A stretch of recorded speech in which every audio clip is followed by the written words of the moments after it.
Hey everyone, this is the Warsimmer, and today I wanted to do an in-depth on and off-map artillery tutorial for Graviteam tactics. Indirect artillery is the most complex but rewarding aspect of the Graviteam games in my opinion, and the goal of this tutorial is to provide you with a complete understanding of both variations of it. I'll put timestamps in the description so you don't have to waste your time. If you only need to know how to have spotters call observed fire, for instance, you can find the link right in the description and it will take you to that point in the video. I'd like to thank Tonzin of the Gravi forums on Steam, with whom I had a discussion on the more nuanced aspects of the mechanics to confirm everything in this video is accurate. Let's get started with on-map artillery.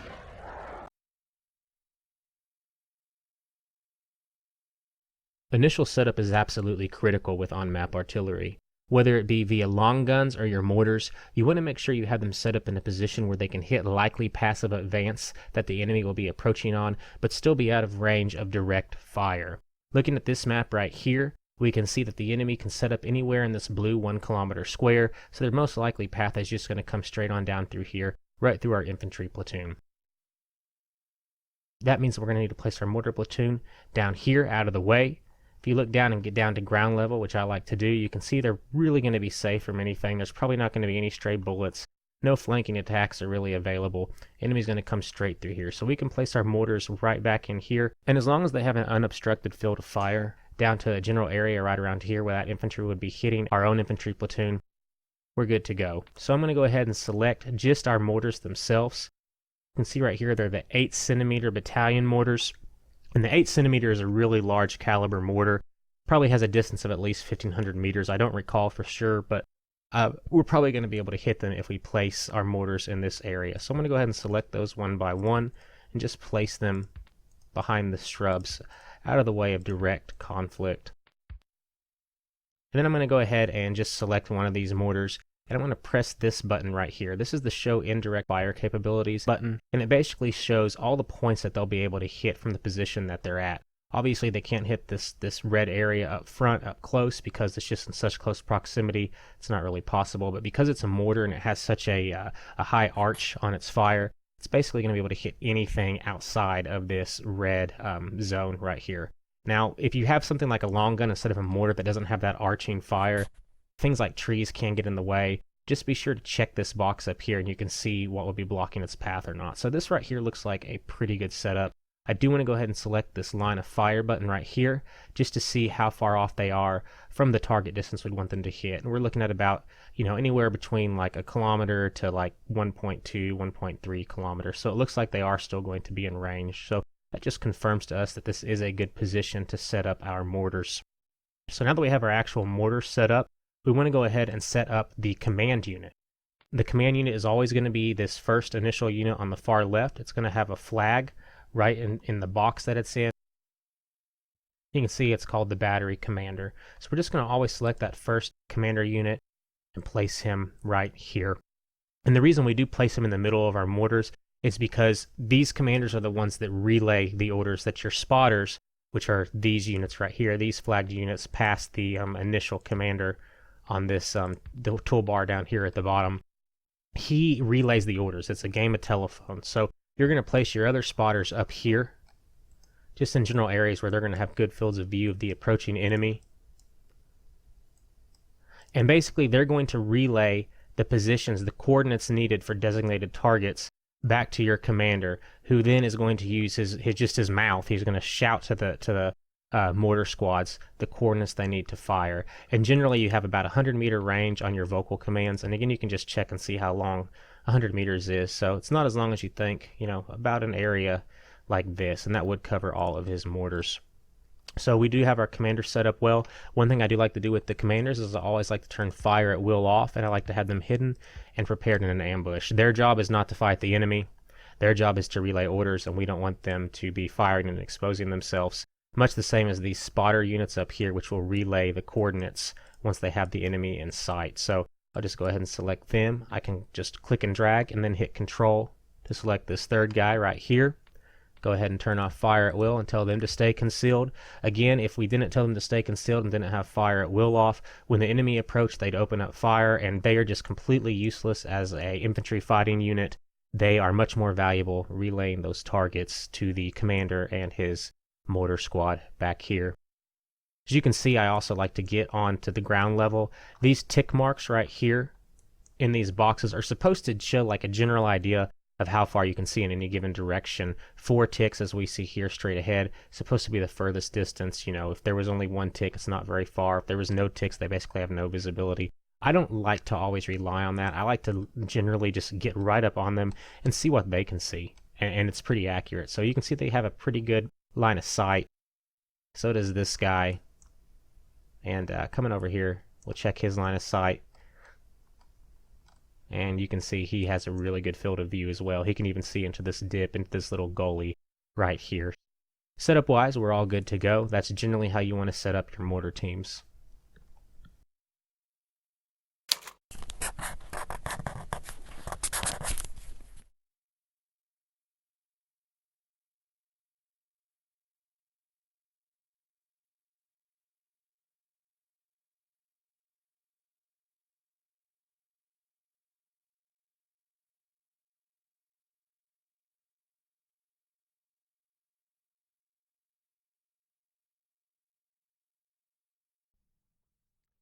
Moving on from general setup, on-map artillery has 2 methods of target acquisition.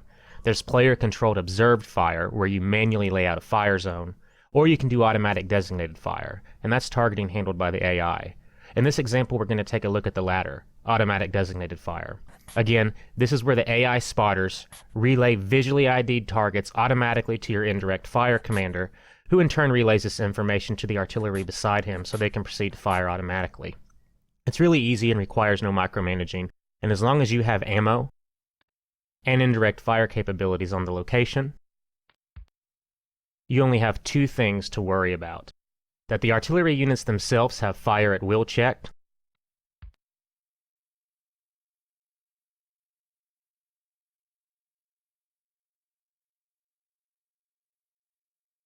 and 2, the commander of the artillery unit's platoon must have a wired connection. As you can see here, we have the commander selected for this mortar platoon, and it actually says right here, a link is established. You can go ahead and maximize and minimize detail levels here on the left side of the screen by pressing this arrow, by the way. But what you want to be looking for to see if you have an established wired connection is this phone emblem right here. Now there's several phone emblems along the left-hand side toolbar. For instance, there's one right here just saying they can receive wired communications. It's not the one you want to pay attention to. It's this phone right here, the one that looks like it's hung up and has the dotted lines above it. Now it can be in 3 different color states. It can be in blue, which means you do have an established link. It can be in red, which means you have no link at all. Or it can be in gray. And when it's in gray, it means that you don't have a link, but a wire team is working on setting you back up. Now generally, if you're entrenched like these units are right here, when you start a engagement, that means that you've had time to prepare beforehand. You obviously had time to dig trenches. You definitely have times to prepare getting your wire lines set up. So your wire team's already got you set up. That's why on defense it's really easy to do indirect fire, because often you have had time to prepare and set up those wire links, and you don't have to wait for your wire teams to set up for you on defense. Now if you notice, when I select this mortar platoon, you'll see the commander right here on the far left, just as usual, within 100 meters of his mortars. But you'll notice that there is no spotting units. So, how are these mortar crews, which are back here, and if you look, they're below the crest of this hill, they don't have any visual, and they don't have any spotters, how are they going to receive designated targets? Is it still possible? Yes, it is. It's possible through other platoons that also have spotters or commanders, providing the platoon doing the spotting is above their level in the command chain and in the same order of battle structure. So how does that play out? If you look down here at this bottom toolbar with our counters and our units, you'll see that these are color-coded. You have a green counter right here. These 3 counters are blue. And what the color coding shows you is which units are in the same order of battle chain. So if you notice this green unit, we'll go ahead and go to them right here. These guys right here are all by themselves. They're not a part of any of this chain of command with these other 3 platoons. These 3 platoons, however, are all connected. So if we go back to our platoon we were just looking at, you can see the commander of that platoon is on the far left. It's the mortar battery, and it says command. We can click on that, right-click it. We can see the commanders right here. And I'm going to hit the Q button. I'll just select him individually, sorry. And hit the Q button, and it shows you his line of sight. And as you can see, he has a clear line of sight pretty much across the entire battlefield. And he will be doing our spotting for us. And because we do have that wired connection with our commander, to this guy, he'll be able to send those orders automatically. You can even go right here and you can select command hierarchy. When you do that, it will actually show you the path of command, your command channels. So you can see we have our artillery commander right here down at the bottom toolbar, and you see these green lines. I'm not sure how clear it is on the screen, but it should be clear for you. You see one going here to this commander, and then you'll see another one going off in the distance over here to this commander. And what that shows is that he's wired up with these commanders. They have a wire link connection, and he'll be able to designate targets to them. Notice the absence of the green line going to this commander, however, because as you can see, he's color-coded green. He is not in the same order of battle structure, And that's why it's important whenever you're in a campaign to try to keep the units that belong in the same command hierarchy together, because it just makes communication that much easier. These mortars are going to be pretty much worthless during this engagement because they don't have spotters of their own. All they have is the commander to relay orders, but there's no spotters, as you can see, to be up here at the front of the line and designate targets. Now, I'm going to go ahead in a second. We'll go ahead and run through an example here of how to do this.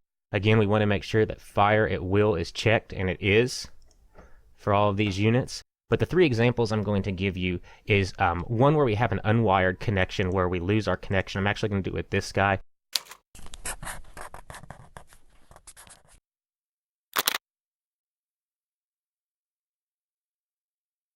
He's got the established link. I'm going to have him move like somewhere over here, and have his mortar team move over here, and show you what happens when you try to do automatic designated fire when you don't have a wired connection. We're going to see what happens when we do this platoon right here. See how they do with fire support when they don't have anybody that can spot for them.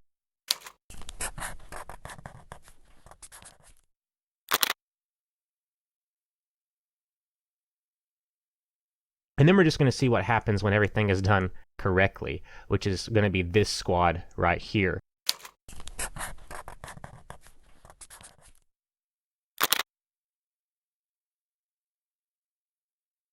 We'll make sure that fire at will is on. It doesn't have to be on for the commander, but go ahead and turn that off. But if you look at the mortars, they all have fire at will on, which means they will receive the automatic designated targets from his commander. He has a wire link, and he looks all set up and good to go. If you actually look at their fire lanes, the enemy is going to be approaching from this direction, coming down this road, and they'll be able to hit them with fire lanes. You see they have ammo. So it looks like this group will be good to go. We're not going to break that wired connection. So we'll go ahead and hit play, and we're going to see what happens here. Okay, you see flares in the distance, so you know the enemy is approaching. However, what I'm going to do is I'm going to go ahead and take this commander and have him take defense down here. So he's going to get up and run out of his trench. And if you take note of what happens here on the right side of your screen, this is your event log. You're going to see in just a second a phone pop up, and it means that his wire connection is going to be lost, and he's not going to be able to communicate with the commander up here. So give that a second to happen, and you can see how that works in real time. And you can see it right there. I put my mouse over it. The tooltip comes up. It says wire link lost. And you can see right here, that's where he's traveled. If you look over here, it says link establishing. And what that means is that there is a wire crew available, and they will try to reestablish his connection. Sometimes it's a bit slow. You want to be patient. You have to give it time. So like right here is the wire crew that's in his order of battle structure. And so long as you have this maneuver control checked for the telephone squad, they will go ahead and they'll eventually reconnect the line to Guzin. And it might take 10 or 15 minutes, but he'll get from this link establishing to being back to link established in blue. And he'll be able to relay orders again with this commander who is spotting for him. Now, this squad back here, or this platoon back here, excuse me, you can see he doesn't have, when we have that command hierarchy option selected, there's no green arrow coming to him from this platoon commander, this higher up platoon commander, because he's not in the same order of battle. He can only communicate directly with his troops, but he has no spotters, so he has no eyes on the battlefield. And where he's behind this hill crest, even though all 3 of these mortar squads have fire at will checked, they're not going to be able to fire because they won't be able to see anything. Let's move on over here. Make sure we're set up properly. Now, this is the platoon that should be able to, without any hitches, use automated designated fire from this commander up here. So you can see the command chain lines working properly. If we click on the commander of this platoon, We have, where is it? An established link. It's a blue phone, so he is in communication with his commander. And if we select all of our units, I'm just doing that, clicking and dragging and then control clicking if you want to add selections. You can see that they have fire at will on, which again, that is the option for if you want to do automatic designated fire. Nothing else here matters as far as what's checked or unchecked. Fire control does matter, but that's part of observe fire, player controlled observe fire. We'll get into that in a bit. And then you don't want to have stay concealed checked because that means they'll fire smoke rounds, but we'll get to that in a little bit. So I'm just going to wait until the enemy is clearly visible and get back to you. We'll see what happens. Okay, so the enemy is up in the distance. They're not quite in range yet. I'm going to wait a few more minutes. I did want to show you this, however. If you notice, I've selected my telephone crew, and you can see right here down at the bottom toolbar, it says link. So what that means right now is they're working on reestablishing that connection. Again, this is all done automatically. It took a couple minutes. I think we're almost 5 minutes into the game. So you can see why you don't want to break wire links. It can take some time. And it says right here, lane wire link. And this is all happening because maneuver control is selected.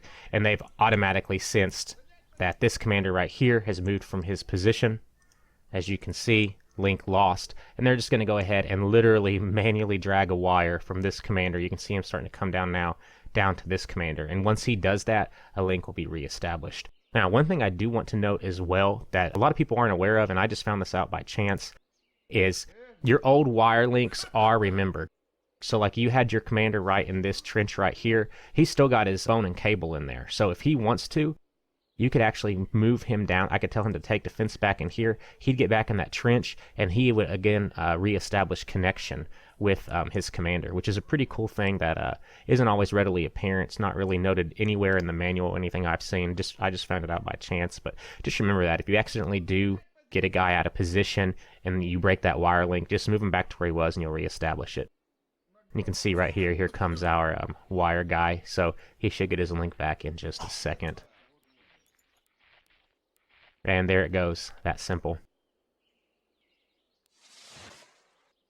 Okay, so let's go ahead and test this out. I'm going to select our mortars that should be working properly. I'm going to tell them to fire at will, which means they should be able to receive designated target commands. You can see right here in the bottom toolbar, this mortar is already working on the target designation, and you see him firing his rounds off.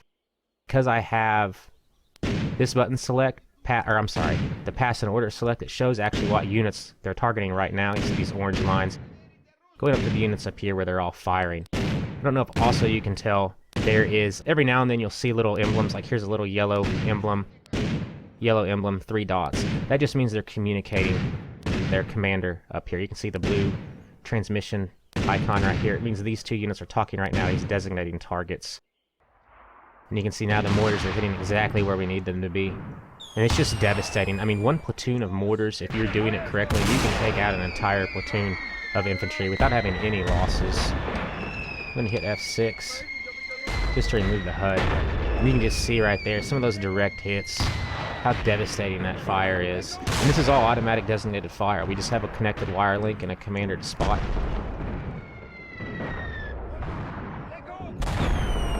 Now, if I wanted these units to go ahead and stop firing, I could just select the mortars. And as long as I right-click here, tell them to stop firing at will, you notice, bam, just like that. You want to conserve ammo, no longer will they be taking automatic designated targets. These mortars, they are set to fire at will, but they have not fired one round. I can go ahead and click on one. They have 100% of their ammo left. Haven't shot anything, and that's because, again, look at this color coding down here. This platoon is outside of this commander's chain of command. So just remember that. Make sure everything stays in the same chain of command.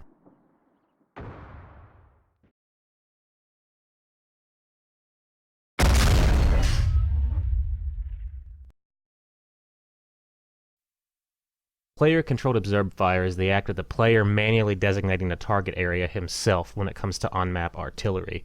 It requires no wire link at all, but a commander still must be stationed within 100 meters of the artillery itself, while spotters are stationed in advance to get a line of sight on the target areas. You can see right here, this is going to be our mortar platoon, and all of our mortars are stationed together, surrounded by that commander, so he can shout out the commands that are relayed. And you can see the spotters. We have one right here, here, and here on the far end.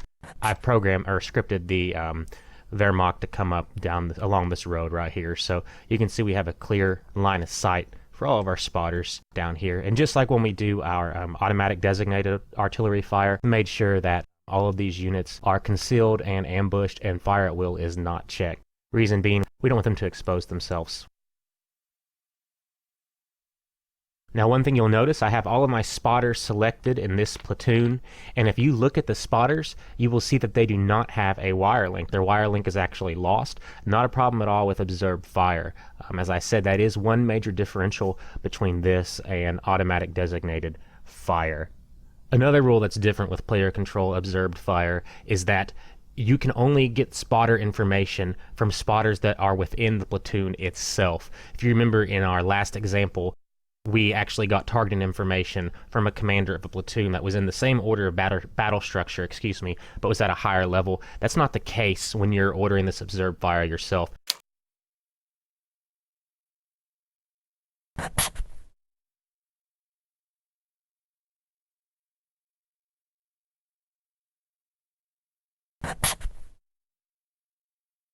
You actually have to have spotters within your platoon, your artillery platoon. So you can see we have the 3 here, and these are the ones that are your eyes for the target. So it's just completely independent. There is no other eyes outside of the platoon itself. Another thing is you can only issue one of these commands at a time per platoon, and at least one spotter in the platoon must have a visual to that area that you're trying to target in order for it to work. Now, just like how the automatic designated fire had its own trigger in the fire at will button, so does the observed fire command in this fire control button. The way it works is if the fire control button is unchecked, artillery will not fire even if a target is designated by you.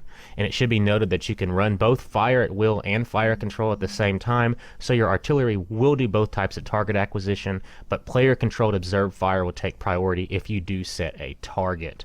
So we're going to go ahead and just run this through as an example to show you how to do it. As I said, the AI is scripted to come down along this road, and we do have spotters, so we should have eyes on the target. Alright, so the Ruskies look like they really want to get mortared to death today. Perfect targeting position. They are in range, so we're going to go ahead and designate some targets. Now, when we designate the target, like I said, let's go ahead and click on our mortar platoon. This fire command right here is the observed fire command. Now the hotkey for it is G. I'm just going to go ahead and hit G. And again, you only issue one order at a time of this for the entire platoon. Doesn't matter which commander you select. You can select this one, this one, this one. The entire platoon doesn't matter because it's just a single unified order within the platoon. So I'll go ahead and hit that G button, and then I'm going to right click the target. Now I can either right click and just have it be a pinpoint target in about this size of an area, or I can click and drag like this, let go, and it will create a firing lane.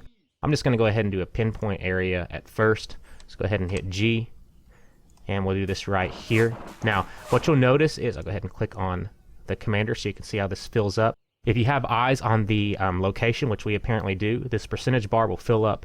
It's going to fill up to 25%, and then the firing will begin. Okay, actually the firing's not going to begin because let me go ahead and select these mortars.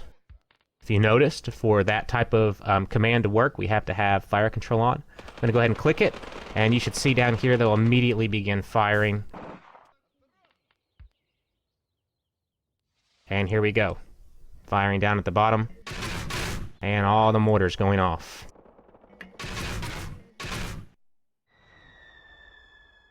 And there we go.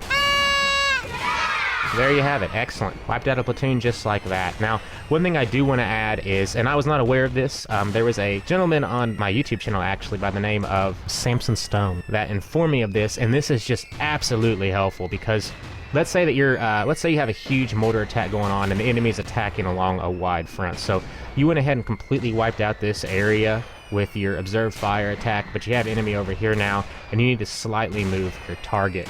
What you can do is you can, rather than right-clicking this and canceling the order, you can left-click this command again, and what it's going to do when you click a new location, it's going to base the new location off of the old one. So if you click really close to this original location, it's going to fill up right here and be almost the exact same. In that case, it actually is still the exact same.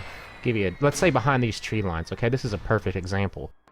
You can't see behind these tree lines right here, so if you try to have a spotter do this, it's just not going to work out because he's not going to go to this location.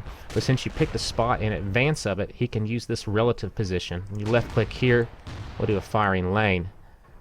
And you can see right here how he still has really, really good accuracy. It's actually surprising me that it's still that accurate, even that far off. Let's try even further. Let's go down here. You can see it drops to 34. The key is you're not resetting at 0, and in these two cases you were still at 100. Let's go ahead and select these mortars and stop them firing for now. You can run out of mortar ammunition very, very quick, so I'll right click that and they'll stop firing. Another example where it's perfect to use that would be a situation where there's a ridge. So, like, let's say that instead of this tree line, this instead was a ridge, and the top of the ridge is right here, so your spotter would have a perfect view of the top of the ridge, and you knew you had a whole bunch of troops hiding in trenches at the back of the hill. No way he can see it. Just go ahead and set your target up here. What you would do is you'd, let's just go ahead and run through it. Let's cancel it, start it over. You would set your target at the top of the ridge, and it'd be critical. You want to make sure you'd have your mortars selected and make sure that fire control is off, because you don't want them wasting their shots just firing at the top of this ridge when the troops would be behind here. So you'd wait until that filled up to 100%. We'll let it fill up, and then you'd go ahead and you draw your line back behind the ridge. And even though you can't see it, there's no way you could see it, you base it off this position and it would still be really accurate. Then you would go ahead and tell these mortars to begin firing at will. So we would just left click here, draw here where we know the enemy would be behind the hill. You can see it's at 61%. Go back to our mortars and we would tell them click fire control on, and they would begin firing.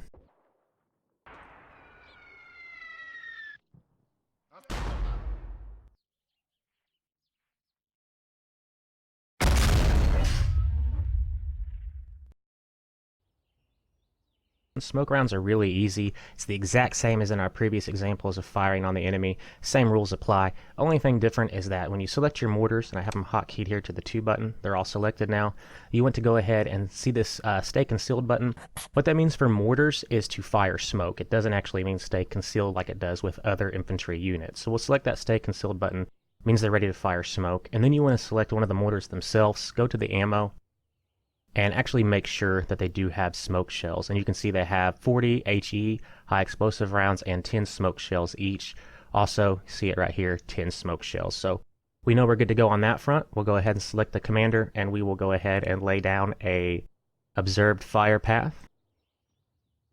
We'll put it right here. You see that slowly start to fill up, and because our mortars are on fire control, they will fire when that command reaches 25%. And I guess he doesn't have eyes on target. Let's put it right here. Should be able to see it. Yeah.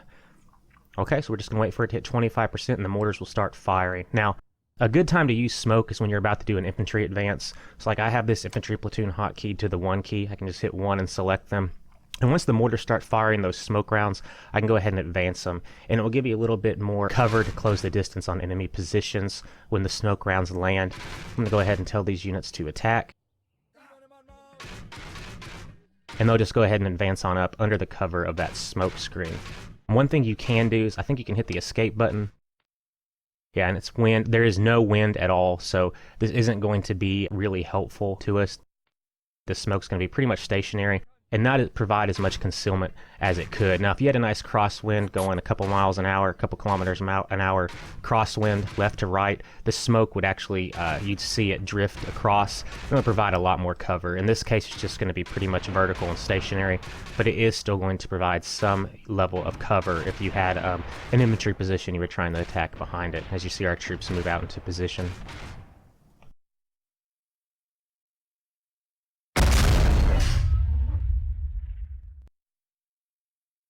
Off-map artillery is a little bit of a different beast than on-map artillery. Basically, the way it works is you have artillery that's firing from way behind the map. It's usually larger caliber, and you don't control the artillery directly. The way you do it is you will have a spotter unit, which I have hotkeyed to the 0 key here. You can see him selected, see what his emblem looks like. Down here, he's dug in right now. And he basically calls in fire support via radio for you. Now, the setup on this is absolutely critical. I do have in the editor, I went ahead and made sure that I could see all enemy units at all times, just to show you how effective this artillery can be. Normally, you would have no idea where the enemy is going to be positioned, and when I actually begin the engagement, these troops are going to move to better placement anyway. But the way to set this up is you'll go ahead and you'll select your artillery spotter, and you'll see over here on this right-hand corner, scheduled support. You can see right here, he has 6 120 millimeter mortars. And again, those are huge caliber mortars fired from all the way off the map, and they can reach anywhere on this entire map. Now, you have several options with it. You can fire high explosive shells, smoke shells, or incendiary shells if you feel like making some burnt sauerkraut. And the way you set it up is you schedule tasks. You see this little page button right here, and it even says add fire tasks. So what you'll look for is you'll see this little green box when you first start in the deployment stage of the engagement, and you can right click it. And then what you want to do is you want to guess where you think enemy strong points will be. So let's say let's just pretend that the enemy's going to place a strong point right here in this tree line. Don't know if that's going to work out for sure or not. But you can right click the box and then right click and drag, and it will tell you it would take 32 seconds once this command begins for the fire to begin getting laid down, and it would be accurate within 140 meters. Now, as you fire, the longer you fire, the more intense the barrage will become, and you will actually zero in on the target. So it will go from like 140 meters to basically being spot on over time. And it will use, let's say we wanted to use incendiary shells, so we select incendiary, and then we select the amount of shells we want to fire. So let's say 30 per gun is a good amount to do, and you can schedule it to be fired immediately. You can have it wait for 5, 10, 15, 20 minutes. Now, generally at the start of an engagement, you want to go ahead and have it done immediately.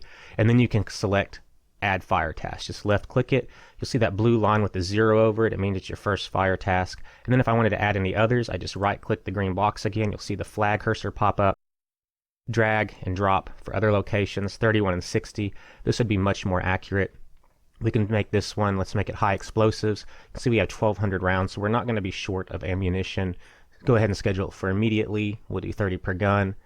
We'll go ahead and click the page button, and you can see the 1 pop up. So that means that's the next artillery fire task in line. So after this command is done, and in each gun, all 6 of those mortars fire 30 rounds each, they'll then shift to this one immediately. Now, if I had a delay, they'd wait, if I had made it this, they would have waited 5 minutes. And I believe you can add up to 10 fire tasks at a time. Now, one thing that is important to note is that, let's go back to our spotter right here. You notice that he actually doesn't really have visual on any of these targets, and that doesn't matter. So you want to place him in a safe location. He doesn't need to have a visual. Because you don't know exactly where the enemy emplacements are going to be, sometimes you will, where they're entrenched, and you can go ahead and lay down that fire thick and heavy. You generally aren't going to know that. So you're going to want to do something called zeroing in, So if you look at these fire tasks, there's one of them right there. I can right click it, and that removes the fire tasks. I can right click this one as well and remove it, and now there's no fire tasks. But if you go right here, I'm going to right click this to make it immediately. Instead of 30 per gun, I can continue to right click and go to something called zero in. So I'm going to right click this task, and I'm going to zero in here, add the task. I'm going to zero in here, add the task.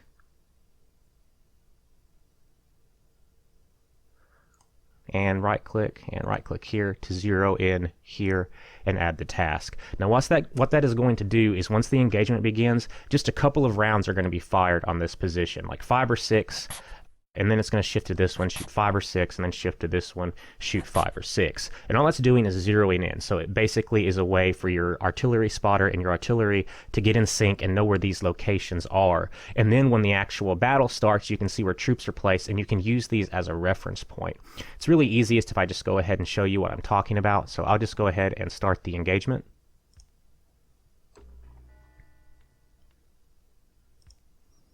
And you can see right now, this one is lit up. It was our first task. It's in red. You can see over here it says preparing, and this task right here is lit up in red. The flag is a symbol for zeroing in. So they're going to go ahead and zero in a little bit, and you can see actually this works out perfectly because they do have a ton of troops there. So out of all these zero in tasks, we want to work off of this one once we zero it in. And because all of these troops are here, once we zero in right here, I have no use for these zero in tasks, so I can go ahead and cancel them. So I'll just right click here, and right now that's the only task. Now once this zeroes in, I'm going to show you what happens. We'll fast forward.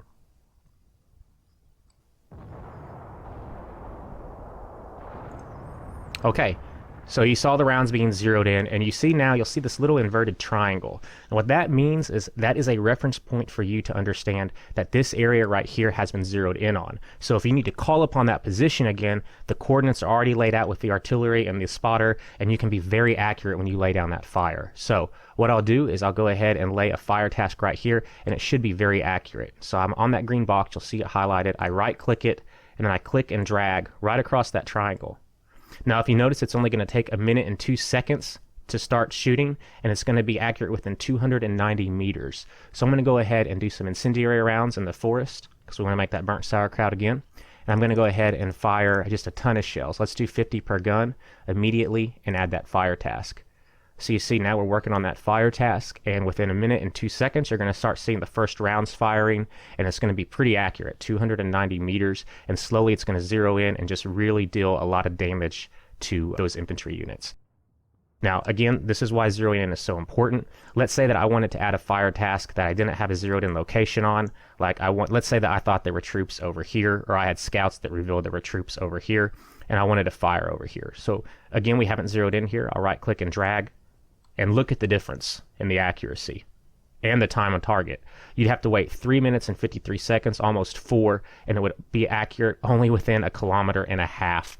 So that, folks, right there is why zeroing in, getting those triangles marked on the map is so important. In fact, a lot of times if I'm going to begin a major assault, I'll go ahead and use basically all 10 of my fire tasks to zero in. And it's just critical because your accuracy is just that much different. I mean, with accuracy that is that spread out, it will zero in eventually, but it takes a very long time. The enemy can reposition, they can displace. You can also fire on your own troops. Now, while this is going on, I'm going to tell you about one more thing with off-map artillery that you may not be aware about, or you may not be aware of, excuse me. And there goes those first rounds. Look how accurate they are. That is scheduled support only. Now, if you notice this support button right here, I'm able in real time during the engagement to set my fire task, and I did it here. However, if you see right here on one of your off-map artillery spotters, you see a little page icon. It looks similar to this icon right here. If you see a little page icon right here, that means you'll have scheduled support only. And what that means is that you can only set up fire tasks in the deployment stage of the engagement. So like you wouldn't be able, if you had scheduled support only available, you would not be able to set up in real time like we did in this engagement. You'd have to set up all your fire tasks beforehand, and because of that, you can see how many per gun right here. You would not have, well, where's my zero in? Oh, okay, you wouldn't have the option to zero in right here in the beginning, because there's no point in zeroing in, because you're never going to have to come back to that position anyway. It's scheduled support only. So that's the key right there. If you see the page icon and you see that you don't have the zero in option available in deployment, you have to go ahead and just guess where the enemy is going to be and lay out your firing lanes. And that does happen sometimes. You should be aware of it.